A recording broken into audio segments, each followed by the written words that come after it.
সোমালিয়ার জলদস্যু কবলমুক্ত জাহাজ এমভি আবদুল্লাহর ২৩ নাবিক আজ কক্সবাজারের কুতুবদিয়া থেকে চট্টগ্রামে পৌঁছাবেন। তাদের এমভি জাহানমনির নামে নামকরণ করা জাহানমনি ৩ জাহাজে চট্টগ্রামে নেওয়া হবে। এ নিয়ে আরো জানাতে কক্সবাজার থেকে যুক্ত হচ্ছেন সহকর্মী তৌফিকুল ইসলাম। তৌফিকুল, গতকালকে এমভি আবদুল্লাহ দেশে পৌঁছেছে, আজ চট্টগ্রামের উদ্দেশ্যে যাওয়ার কথা রয়েছে। সেক্ষেত্রে সার্বিক প্রস্তুতিগুলো কেমন আছে আর কখন নাগাদ পৌঁছাতে পারে জাহাজটি?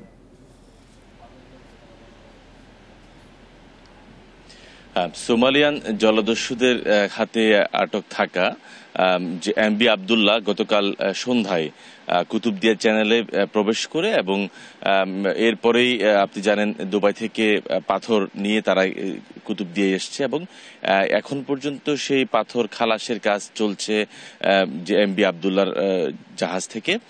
ইতিমধ্যে গতকাল রাতেই চট্টগ্রাম থেকে জাহাজমনি ৩ নামক একটি জাহাজ ২৩ জন নাবিককে নিয়েই কুতুবদিয়ায় এসছেন এবং এই ২৩ জন এমভি আবদুল্লাহ উঠবেন এবং এমভি আবদুল্লাহ থাকা অর্থাৎ যে ২৩ জন নাবিক যারা জিম্মি ছিলেন সোমালিয়ান জলদস্যুদের হাতে, তারা আবার আজকে সকাল 10টার দিকে জাহাজমনি ৩-এ করে চট্টগ্রামের উদ্দেশ্যে রওনা হবেন, সেরকমই আমরা খবর পেয়েছি।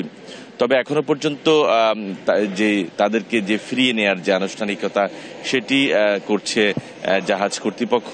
এবং আপনি জানেন যেহেতু যে পাথর নিয়ে তারা এসেছিলেন সেই পাথরের খালাসের একটি বিষয় রয়েছে, তবে সেই বিষয়টি নিয়ে আসলে তারা যে নতুন ২৩ জন নাবিক চট্টগ্রাম থেকে গতকাল রাতে তারা রওনা হয়েছিলেন এবং তারা আমরা যতটুকু জানতে পেরেছি 10টা নাগাদ তারা যেই কুতুবদিয়া সেই এমভি আবদুল্লাহর কাছাকাছি এসে পৌঁছেছেন এবং বর্তমানে তারা জাহাজমনি ৩-এ আছেন।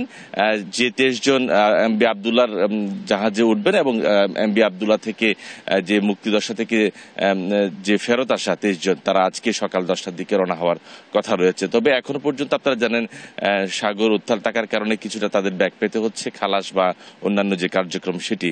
তো সবকিছু ঠিকঠাক থাকলে সকাল 10টার পরেই তাদের যে চট্টগ্রামে ফিরে যাওয়ার যে কার্যক্রম সেটি শুরু হবে। চট্টগ্রাম থেকে জানাচ্ছিলেন সহকর্মী তৌফিকুল ইসলাম।